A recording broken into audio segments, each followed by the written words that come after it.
In this lesson we're going to look at some more questions on how to pass the unit assessment. So question 15, an Olympic torch used in 2012 is 900mm long. The volume is 21,000 centimeters cubed. A similar miniature version is 160mm long. Calculate how much fuel is needed for a miniature Olympic torch. So this is a volume scale factor question. The diagram in the specimen has only got one torch, so what I'd advise you to do is draw the second one out. The second one is the one we're trying to find the volume of, and it's the smaller one, so draw this out and it makes things much easier. So the first thing you want to do is work out the linear scale factor for this. Now it's always the second shape divided by the first shape, if the second one's the one you're trying to find. So 160 divided by 900 comes out to be 0.178 in your calculator.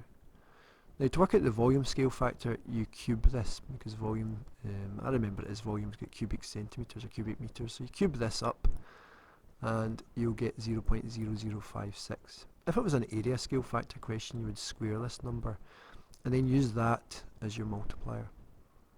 So my larger volume is 21,000, so I'm going to take my 21,000, I'm going to times it by my new scale factor for volume and get my new volume, which is 118mm cubed. And that's it really. 3 steps, linear scale factor, cube that to get your volume scale factor and do a times. Okay, question 16.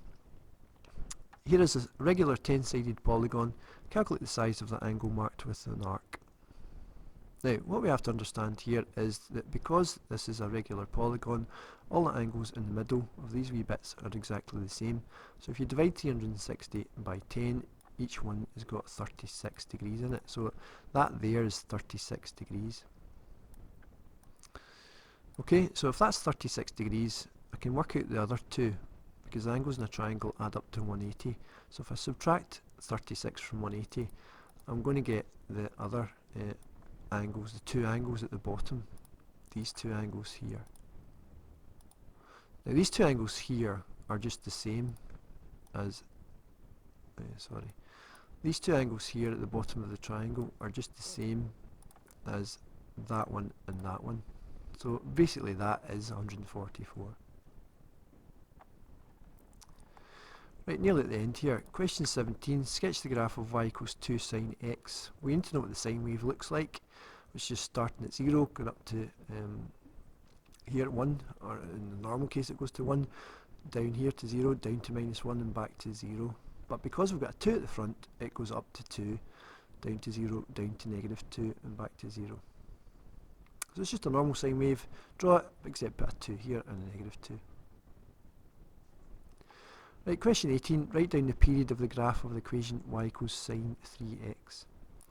Now that 3 there signifies that there's going to be 3 waves in 360 degrees.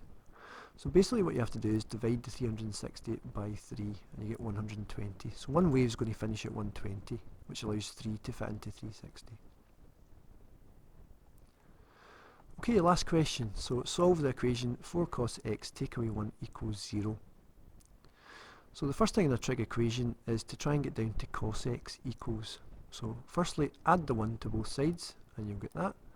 Divide by 4 and you get down to 0.25. Now draw your all sine tan cos out.